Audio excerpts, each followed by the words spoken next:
Hello everyone and welcome back guys to round 3 of season 2 of the F1 2019 HAAS Road to Glory career mode, where today we're here for the Chinese Grand Prix. And obviously a bit of an apology yesterday, there was no video that went out. I'm hoping, you know, generally speaking, the game is obviously trying to go daily, but every so often, yeah, unfortunately, just IRL stuff gets in the way and I can't get one out. So yeah, hopefully, apologies for that one yesterday. But looking on then into today, you know, we've got the Chinese Grand Prix. We're almost, at the time of recording this, up to 11,400 subscribers as well. I cannot thank you guys enough for the continued support on this series. No, it's been absolutely phenomenal so far. And yeah, like I said, I cannot thank you guys enough. Obviously, if you missed out on the last video that went live, obviously Sunday now, after the British Grand Prix, I would highly recommend going back and checking it out. You know the drill. Click the eye at the top right hand side of your screens. There'll be a link to both that video, last season's Chinese Grand Prix, as well as the full playlist from this series so far. But coming on then into the Chinese Grand Prix, we have got yet another engine upgrade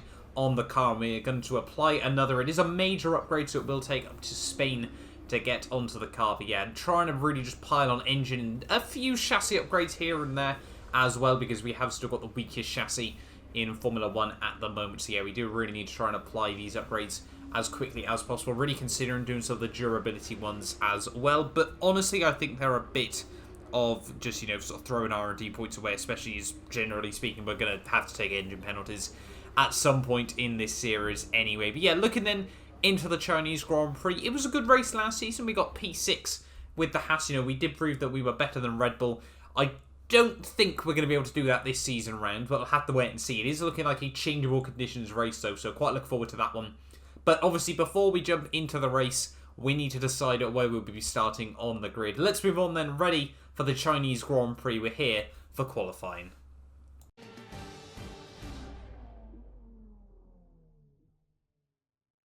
Welcome to Shanghai, China, for what I've no doubt is going to be a fantastic F1 qualifying session. And as we wait, poised for the start of what will hopefully be a thrilling qualifying, why don't you tell us, Anthony Davidson, about the things you can do to really get the most out of a car in a session like this? Well, you're largely limited by the Parc Fermé regulations, of course. Back in the old days, pre-2004, you'd work on both a qualifying setup and a race setup over practice, and then swap them over after qualifying. So the race car was quite different at times to the qualifying car. Nowadays, though, you have to find a compromise that works for both. There are a few things that you can still adjust during the session, such as the differential, the brake bias, and the front wing angle, but that's about it. So it's more about optimizing what you do have and adapting your own style to suit the track conditions.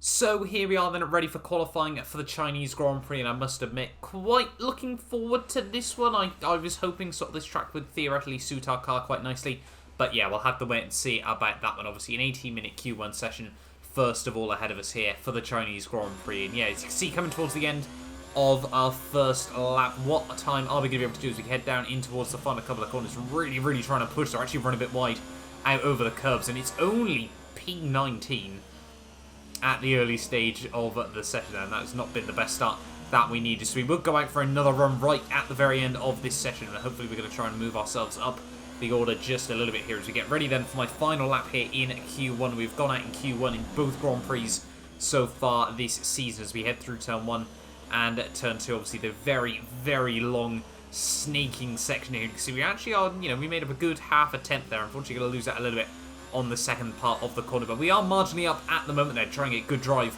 off the corner as we now head in towards Sector 2. This was by far and away my weakest sector on the track. You know, Sector 1 and Sector 3 I was pretty even with the AI. Sector 2, I don't know what was particularly wrong. I certainly didn't get the best run in the world through there that time around, but yeah, sadly we were dropping so much time through Sector 2 in towards the final couple of corners we go, though, once again trying to push the track limits to the absolute extreme there, and down towards the line we do improve, but it is still only P19 on the grid for the Chinese Grand Prix there. That has been by far and away our worst qualifying session of the season. There's just no pace in this car, and I must admit, you know, I had gone for more of a race pace setup, but still, that was really poor there, and albeit, you know, that lap still felt okay, 2.3 seconds quicker than last year's qualifying time, and yeah, we start right on the back row of the grid ready for the Chinese Grand Prix. Grosjean did actually get up into Q2 there, 0.3 clear of myself, or quarter of a second clear of myself there, as the Toro Rosso, Sainz Giovinazzi, myself, and Lance Stroll all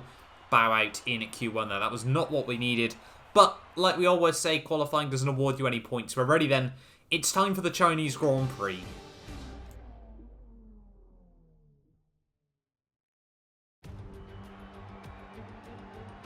It's time to find out which driver is up to the task of claiming the Chinese Grand Prix. We're here in Shanghai. Shanghai International Circuit then, a 16-corner high-speed thrill ride. The long and ever-tightening right-hander at turns 1 and 2 tests a driver's patience, and the flat, open to the elements location, tests their skill in a crosswind. 2 DRS zones will assist passing, and overtaking is available into turn 1, and of course down the kilometre-long back straight into the hairpin at turn 14. With me today, of course, is Anthony Davidson. Why don't we discuss McLaren? We have a number of changes to the aerodynamic regulations this year, and the signs haven't looked good for them so far in terms of getting to grips with those changes. There are a few downcast looks within the team this weekend. I think they've been hit fairly hard by the new regs. But this is only the first step down a long road of development, and even if they don't maximise their points today, there are plenty more up for grabs this season.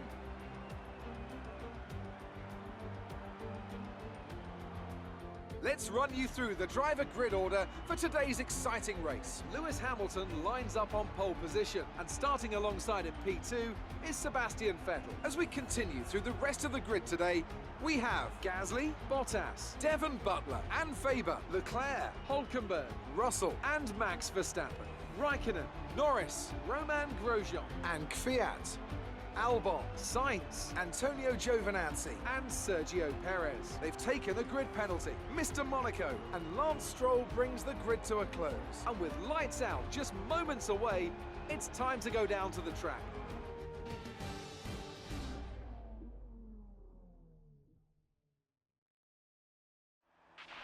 Okay, it's Jeff here. All systems are looking good for the start. Let's try and get off the line well, okay? So here we are then, ready for the Chinese Grand Prix, and quite looking forward to this race. You can see a very, very changeable conditions Grand Prix. We are going from a sunny, dry Shanghai all the way to a torrential rain, by the looks of it, on the forecast anyway, for this race. So the plan, was to just go on the mediums and then move to the softs, obviously, if the rain didn't arrive at that time. But we're ready then for the Chinese Grand Prix. It's 5 lights here on the grid here in Shanghai. Round 3 of the season, and it is lights out and away we don't go there. Couldn't build up the revs at the right time. They're really, really struggling, actually, with the revs there, and that's been by far and away our worst start in a long, long time on this game. But as we come in towards turn 1, that kind of is a bit irrelevant here at China. Obviously, everyone just concertinaing this up, and around the outside we go of as many cars as we possibly can here, going all or nothing Kiwi style through turn 1 and turn 2 there. I think that's Carlos Sainz on the outside trying to give me a bit of a squeeze out over the curbs. We do get the drive off the corner, almost a bit of a twitch into the side of the McLaren there, but we make the move work there. The Toro Rossos getting all in each other's face as we head down in towards the hairpin there, and we do move ourselves up into P14 of the Grand Prix. So last to 14th in the first sector of this race. We've certainly had worse starts overall in this series, despite, the horrendous getaway, but a decently aggressive sector 1 in this Grand Prix has already put myself up behind my teammate Romain Grosjean here. So this has certainly been a decent start to this race as we head through the next couple of corners, all over the back of my HAAS teammate here, and I'll be able to go for any sort of move there. Norris plays it defensive there, and just, so early on the brakes by my teammate Romain Grosjean there. We get round the outside, it moves to the inside, out onto the back straightaway there, and you can see by lap 2 though, already, Kimi Raikkonen now just up in front of me, and he's always been the guy so far this season that just seems to be in front of me. I don't know what it is so far. Pierre Gasly was always that man in Season 1, and Season 2, it is all about Kimi Raikkonen just being in front of me in these races as we head down in towards the final couple of corners, though, of lap 2, and starting to settle down into a bit of a rhythm here. But onto lap 3 now we go, and having a look at the weather. Expect to see some rain about 10 to 15 minutes from now. Dries seem like the best tyre for now. So the team, talking already about the weather starting to come in about 10 to 15 minutes from now. So about lap 10, lap 12, I'm inclined to say, in this race here in the early stages. But, at the moment, we've still got a mission on our hands. We need to try and build up this momentum and get all over the back of Kimi Raikkonen. And 1 lap later as we head out onto the kilometre-long back straightaway here. Are we going to be able to go for any sort of move there? Raikkonen plays it a little bit defensive. We're just going to stick to the racing line, try to have the better grip under braking, but nothing really the Alfa Romeo could do there. As there's a huge battle going on between, I think that's Norris, Hulkenberg, and Max Verstappen just up the road there, the Force India. So the Racing Point and the Williams, obviously, with those Mercedes power units, really not letting Max Verstappen get away here. One lap later, though, and a Hulkenberg would now be playing defensive from Max Verstappen, and we're just, you know, sitting at this, licking our lips.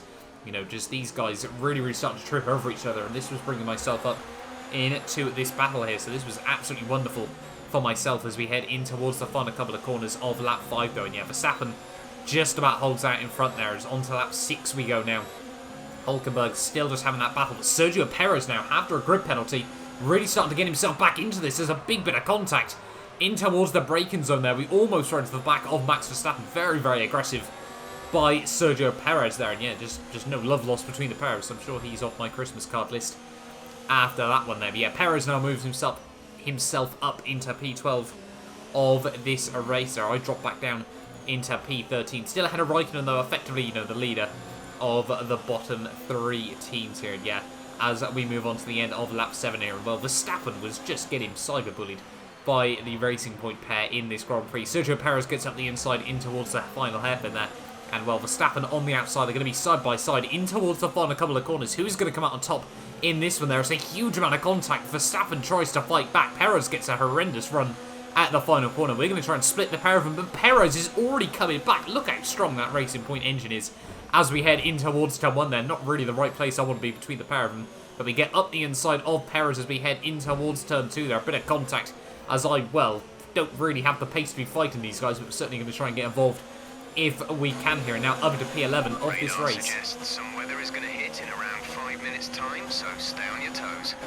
So yeah, the team now saying that the weather is going to be here in about 5 minutes, about 3 or 4 laps of this Grand Prix here. So we have really got to start watching about that as well. You know, this is being recorded. I don't know when the new patch is coming out, but this is being recorded before the AI patch does drop as well here, and we know just how much of an advantage it's going to give me in the rain. So we, you know, really, really would like to capitalise on that in this Grand Prix there. Lap 8 though, Verstappen all over the back of me here. Perez might try and follow him past me as well. We go defensive, not really too sure why. They're both going to be able to get around the outside there. We think about going back up the inside of Verstappen there, hold it side by side with Perez, and yeah, we should be able to get the move done and hold on to P12 of this race here as we head in towards the final couple of corners, and just really, really trying to absolutely push this car to the limit here. You know, we shouldn't be fighting these guys. I think that's safe to admit here, but you know, we're certainly going to try it nonetheless here. In towards turn 1, all over the back of Max Verstappen once again here. We're going to try and get up the inside as we head through the corner, but sadly this time around slams the door shut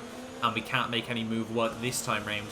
But skipping on now though to lap 9 of this Grand Prix, and you can see once again just that Racing Point is an absolute missile down the straightaways there, probably doing upwards of 210 miles an hour, as we couldn't even break up to 200 as we head down in towards the hairpin. And yeah, just everyone really, really quick around me in this Grand Prix. And well, try as I might, we did, you know, get in the mix there for a couple of laps, but you can see lap 11, these guys already had started to make a breakaway from myself here. But the end of lap 11, this would be now where the change would start to come into effect. As you can see, as we head down the back straightaway here, the rain has now arrived here at the Chinese Grand Prix. I think they're 3 wide up the road as well. Not too sure how they're going to fare in at that one, but it's certainly, well, you know, if I can capitalise again, I'm more than happy to at least give it a go here. But yeah, end of lap 11, the rain had now arrived here at the Chinese Grand Prix. And you can see just 1 lap later, already struggling to try and keep the grip on the circuit here, running wide out onto the back straightaway. And already, you know, this rain was coming in, and it was coming in fast to this Grand Prix here. Raikkonen tries to have a look up the inside in towards the hairpin there. He's going to be able to get the car up the inside, but completely locks up, parks it right in front of me there, and this is going to be a huge amount of contact. No love lost between the pairless there. We get round the outside and slam the door shut on the exit of the corner there. Really not happy with that attempt by Kimi Raikkonen here. But yeah, the rain, it was going to cause some chaos very, very quickly in this race. You know, it was one of those classics that you see in real life. You know, sort of Spa 2008 sort of style is always one that springs to mind for myself. You know, where everyone's still on the dries. You know, you can't afford to go on the wets just yet, because you'll lose out too much time, and then when it's finally wet enough, you'll need to go into another set. So we were just trying to hang on in there. The team were talking about it as well. You know, we just need to try and hang on in there over the next couple of laps here. It's the end of lap 14. We go now, trying to get the power here, wheel spinning all the way up to 6th gear here. But look at the drive we're able to get on the exit onto the back straightaway here. It's just trying to close it to Max Verstappen and Hulkenberg here. Verstappen makes the move up the inside. We're going to get the slipstream 210 miles an hour there as we head down in towards the hairpin. All of us locking up. The DRS has now been disabled there.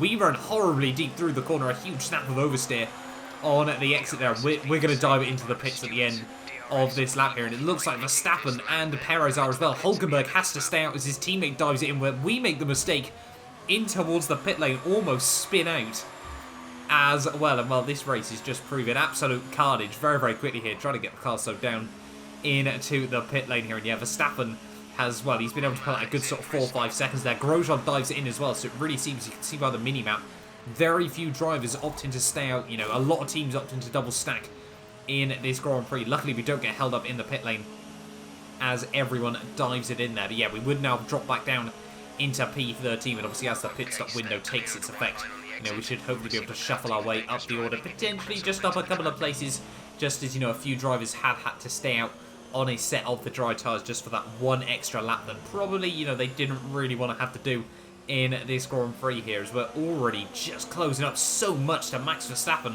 through the first couple of corners of this lap here. And yeah, really trying to capitalise when we can here. As you can see down in towards the hairpin of lap 15, and well, we lost a good 3-4 seconds. We probably gained about a second in the pit lane exit, but just look at the drive off the exit of the corner there. Nothing that Verstappen can do against myself there. And yeah, now move ourselves up into P12 of the race there. Verstappen tries to come back and start a huge amount of contact maybe between the pair, so we try to hang him out to dry through the next couple of corners, getting a warning for the collision there as well. Verstappen back up the inside he goes. We know Max, he's not going to back out of a move unless it is absolutely done for there. Round the outside we go, all over the curbs, and we do get in front of the Red Bull man, and we now move ourselves up comfortably into P12 of this race. A couple of laps later though, and we had now closed up the gap to Lando Norris here, and I knew this race, you know, these tricky, you know, semi-wet conditions were going to be where we had to absolutely thrive and just go for absolutely anything we could in this Grand Prix there. Lando Norris just up the road now, the gap down to 0.7 of a second. As you can see, over those laps we pulled out 4 seconds to Max Verstappen, so really had some good pace in this Grand Prix. And now just 9 laps to go, the final third of this race. We need to go absolutely all out. You know, we don't have a car that can score points consistently. You know, Bahrain was a good example of that. China, we got, Australia even, I should say, we got lucky. But China, this was going to be a golden opportunity, you know, if we could try and just keep it on the island and focus on pushing on up the road there through the hairpin once again. And this was one place the AI were really struggling here. Are we going to be able to have a look up the inside of Lando Norris? He bails out early there, tries to turn in, and we do make the move work. And we are now up into the points of the Chinese Grand Prix. And now every place from this was just going to be a bonus here, as, like I said, heading into the final third of this Grand Prix. The rain was just getting heavier and heavier. 1 lap later there, you can see already just how much more visible spray was on the screen and everything like that. I think that's Perez having a battle with now Valtteri Bottas just in front of us as well here. The Red Bull man, you know, we haven't really seen anything of Bottas so far this season, but he's, you know, he's been consistent, he's been quick, and he has certainly stood his own ground ahead, well, around Max Verstappen early, even I should say, in the early stages of this World Championship. But on to the end of lap 20, you can see getting a tremendous drive out of the hairpin here. Are we going to be able to go for any sort of move on the Red Bull? We're going to get the slipstream from Sergio Perez as well here. No DRS to help any of us out now in this race, but we do make the move work. And we are now up into P9 of this Grand Prix here. Through the hairpin we go once again, and now could we potentially try and line up a move on Sergio Perez there? We're going to get tremendous drive through the hairpin once again. I know I'm saying that an awful lot through the final couple of corners there. Perez locks up, we hang him out to dry though, and we now move ourselves up into P8 of this race. Meanwhile, further back, yellow flags are now out, and that would actually be Sergio Perez's teammate dropping out of this Grand Prix there. Not the end of the day that Nico Hülkenberg would have wanted. It was just a, you know, sort of standard engine failure there as we head for the switchback through turn 1 there. Well, a lot of contact maybe between myself and Sergio Perez there, and we really, yeah, just tried to slam the door shut on him there. But you can see lap 21 now, we were trying to close up the gap to Lucas Weber, and I don't know who's just around him as well though. I think that's the Mercedes, no, sorry, it's the Williams even, of George Russell here as we head through the final couple of corners there. We're actually going to get a new strategy call by the team, and I'll be honest, I was worried these intermediates wouldn't go to the end, so the team calling this to come into the wets, that was a absolute godsend for myself there as we come through the final couple of corners down in towards the pit lane, trying to get the car slowed down nice and tightly, just about get it stopped. And you can see everyone on the minimap diving into the pit lane behind us as well. So we really, really did, you know, this was a golden opportunity to try and make it even more places through the pit stop phase. But sadly, it wasn't going to work like that. The car was in gear and everyone just pouring through the pit lane. We were actually going to get jumped by Sergio Perez once again here in this race. And yeah, that was not ideal. And, well, all that hard work we've done over the last few laps, we were now going to have to do it all again in this Grand Prix here. Back down to P10, still luckily in the points, but yeah, all the way back down into P10 here. And well, we made swift work of Sergio Perez once again. They get the car latched onto the curbs on the inside. Really did drag the car through the corner there. And yeah, back up straight away into P9 of this race here. Next up, though, Lucas Weber, a good couple of seconds up the road here. But, you know, we were really, really trying to push to close up this gap, and you can just see around the circuit, the atmosphere, you know, the clouds, everything like that. The rain was getting really, really intense, you know, it was almost borderline stormy conditions, like, you know, we've sort of seen over the last couple of F1 games here. And yeah, this was really, really proven to be a tough, tough test here. Lap 25, Russell and Weber just up the road here, and these guys have been battling, so we've been able to close down this gap even more to the pair of them here through the first couple of corners. Once again, trying to get the traction down. And, well, we can barely see anything in front of us. This is by far and away, I think, the worst conditions I've had on F1 2019 so far. You know, we've had a couple of intermediate, you know, conditioned races. Obviously, Hungary last season obviously springs to mind there, as well as the Niki Lauda tribute video we made. But nothing compared to this in the early stages of F1 2019. You know, we see coming through the next couple of corners, Russell tries to get the switchback move, but cannot make anything work there. And that was us now up into P7 of this race. Just 4 laps to go though, and now just 3 laps to go, all over the back of Lucas Weber. Are we going to be able to go for any sort of move out onto the back straightaway here? Short shifting all the way up into 6th gear here, and we do get the drive on the runner, man. To the outside we go there, and, well, for all I know, Lucas might not even know where we are in this race now. We do get around the outside though, in towards the braking zone. He might try and get back up the inside, but thinks better of it. We just run a little bit deep in towards the corner. Weber thinks about trying to make the move work, but yeah, cannot make anything work this time around there. So I think we've got Charles Leclerc and Pierre Gasly having a bit of a ding-dong just up the road there as well. But sadly for me, you know, those guys' pace, although we would definitely close in that gap, you can see visibly we had taken a good couple of seconds out of them in towards the final few laps of this Grand Prix. Sadly, it was just going to be too little too late here, and we would focus on the final couple of laps. So Lucas Weber just behind me here. He hadn't really been close enough until this final lap of this race. You can see trying to go for any sort of move that he possibly can there. But in towards the back straightaway, the final sector of this Chinese Grand Prix. It has been, honestly, one of the most mentally draining races I've done in a very, very long time here. Sebastian Vettel, though, comes through to take back-to-back victories in the F1 2019 Season 2 career mode here. Lucas Weber, I don't think he's going to be close enough as we head down in towards the final couple of corners there. Hamilton comes through for P2. Devon Butler scores his first podium in this series as well, though I'm sure he's very, very happy with that one. Gasly even looks like he's going to come through for P4. Charles Leclerc in P5. And as we head through the final corner, they make a big, big mistake. Is Lucas Weber going to be able to get back past me? No. Luckily, he's not. And we matched last season's result. It's P6. 8 points that I really was not expecting, considering we were last going in towards turn 1. What a recovery drive that was at the end of the day. They're really, really happy with that result. What an unexpected one in the end. That's a fantastic performance from Ferrari. It hardly looked in doubt. What do you think it was, Ant, that gave them the edge over the competition today? Well, keeping their tyre temperatures up in the tricky wet conditions was really important. There's not much grip out there at the best of times, and it's 10 times worse if you're out there on cold tyres. So the way they kept the rubber in its proper operating window was a huge advantage today. Ferrari are at it again. An excellent performance at today's Grand Prix, and they're certainly a team that know what they're doing out there.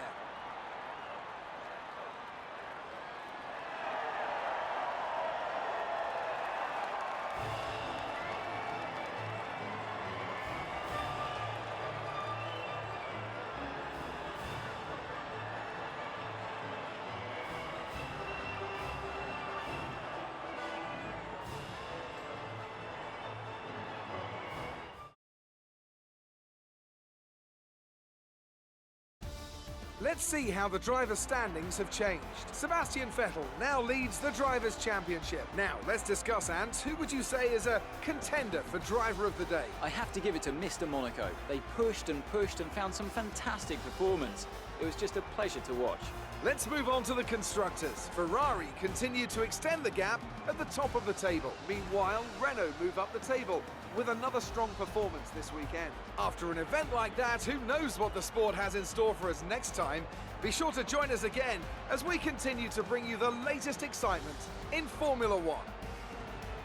So having a look then at the final results then at the end of the day, Sebastian Vettel does, like I said, claim his second race victory in a row in this career mode there. Hamilton comes through for P2 ahead of Devon Butler scoring a podium. Nice to see, obviously, my F2 rivals getting onto the podiums there. Gasly, Leclerc, myself, Weber, Perez, Verstappen, Norris, Russell, Raikkonen, Bottas, Grosjean, Kvyat, Sainz, Giovinazzi, Albon and Lance Stroll all make it through to the end of that race, with Hulkenberg being the only man not to make it through to the end of that very, very tricky Grand Prix at the end of the day. Hamilton and Vettel tied at the top of the Drivers' World Championship ahead of Charles Leclerc in P3. Gasly holding on well in P4 there, and Devon Butler with that podium moves himself up into the podium, into the top 5 there in the World Championship.